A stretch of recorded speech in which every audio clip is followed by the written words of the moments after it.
Good evening. I'm Anonymous, and tonight we aren't just telling stories, we're exploring the thin veil between our world and the things that crawl in the dark. I hope you're tucked in comfortably, but if you're driving alone on a deserted highway or sitting in a quiet house, you might want to check the back seat. They say when you speak of the others, they take it as an invitation. They draw closer to listen. So if your skin starts to crawl, don't say I didn't warn you. Let's get into tonight's accounts. This first story comes from a man named Gulzar. About 10 years ago, he worked a job that most people couldn't stomach. A private ambulance driver in the middle of nowhere. It was a time when the roads were unpaved and the nearest hospital was a 5-hour trek through the wilderness. One summer night, while sleeping in his yard to catch a breeze, his phone shatters the silence.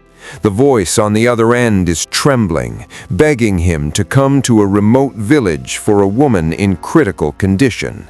Gulzar, being a man of duty, splashes water on his face and heads out into the blackness.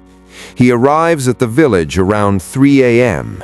It was unnervingly quiet. No dogs barking, no wind in the trees.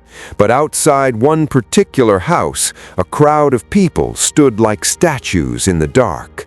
As Gulzar backed his SUV up, 2 women carried out a younger woman. She looked pale, drifting in and out of consciousness. They loaded her into the back, but when Gulzar asked who was riding along to help, the crowd went stone-cold silent.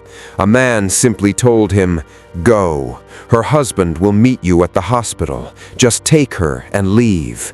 There was a desperation in their eyes, as if they were trying to get rid of something cursed. An hour into the drive, things got weird. The woman started making a sound, not a groan of pain, but a wet, rhythmic hissing. Gulzar stopped at a roadside diner for a quick break. There, a large dog began to howl in pure terror, backing away from the ambulance as if it saw a monster inside. When Gulzar looked in his rear-view mirror, his heart stopped.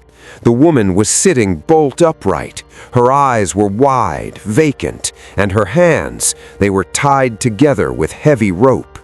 As he drove, the temperature in the cabin plummeted. He felt a presence lean over his shoulder. He could feel her cold, dead breath on his neck as she whispered, "You got lucky."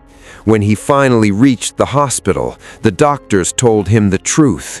She had been dead for nearly 2 hours. She was dead before he ever picked her up. Our next account comes from a veteran trucker we'll call the Captain. He was hauling cargo across the Macaron Coastal Highway, a stretch of road so desolate it feels like the surface of the moon. He was climbing a steep cliffside known as Buzi Top. The engine was roaring, struggling with the incline, when his headlights hit a man standing by the road. The man was dressed in a sharp, clean suit. He looked like a movie star, totally out of place in the middle of a rocky wasteland. Thinking the guy's car had broken down, the captain pulled over and let him in. The passenger sat in total silence. He didn't smell like cologne. He didn't smell like anything. He didn't even seem to breathe. The captain tried to make small talk, but the man just stared straight ahead. Then the captain noticed a change in the corner of his eye. The passenger's nose, it started to grow, slowly at first, then rapidly stretching out like a sharpened stake until it was pressed against the glass of the windshield. The captain let out a blood-curdling scream and slammed on the brakes. When he gathered the courage to look again, the seat was empty. The door was still locked from the inside. From the darkness of the canyons outside, a high, mocking laugh echoed through the wind. Terrified, the captain stopped at a small roadside shack to pray and find his nerves. As he knelt down, he felt a hand on his shoulder. An old man with a cane was standing there. The captain broke down, asking what was happening. The old man looked at him with eyes that seemed 1,000 years old and said, "I am not a ghost, and I am not human. I am something else entirely, from a place your mind isn't built to understand." The captain fainted on the spot. He hasn't driven that highway at night ever since. Finally, we have Nasir's story. He and his friends were on a road trip, fueled by loud music and snacks, laughing at ghost stories as they drove through the dense mountain forests. Around midnight, they decided to head out for a late-night drive. The woods were thick, the fog was rolling in, and the mountains looked like giant, jagged teeth against the sky. Suddenly, a figure appeared in the middle of the road.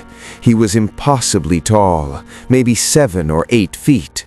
Nasir told his friend to keep driving, but his friend, Habib, seemed to go into a trance. His voice changed, becoming deep and distorted as he said, "No, let's see what he wants." Nasir snapped his friend out of it just in time to swerve around the figure. Minutes later, their tire blew out with a deafening bang. As they changed the tire in the pitch black, they heard whispers coming from the trees, voices that sounded like the wind, but with words. They fled to a nearby diner, where the owner looked at them with pity. "The mountains belong to the locals during the day," he said, "but at night they belong to the things that were here before us." On the drive back, they heard a voice inside the sealed car, clear as day. "Why are you still here?" The next morning, Nasir looked out his window, hoping the sunlight would wash away the fear. But there, across the street, stood the tall man, just standing, staring. Nasir rubbed his eyes, and the figure was gone. They didn't stay for breakfast. They packed the car and drove home in total silence. Some trips change you, and some trips make you realize that we are never truly alone in the wilderness.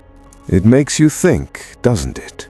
We build roads and cities thinking we've conquered the world, but there are corners of this earth where the old rules still apply. Thank you for joining me tonight. If you have a story of your own, send it in. I'd love to tell it.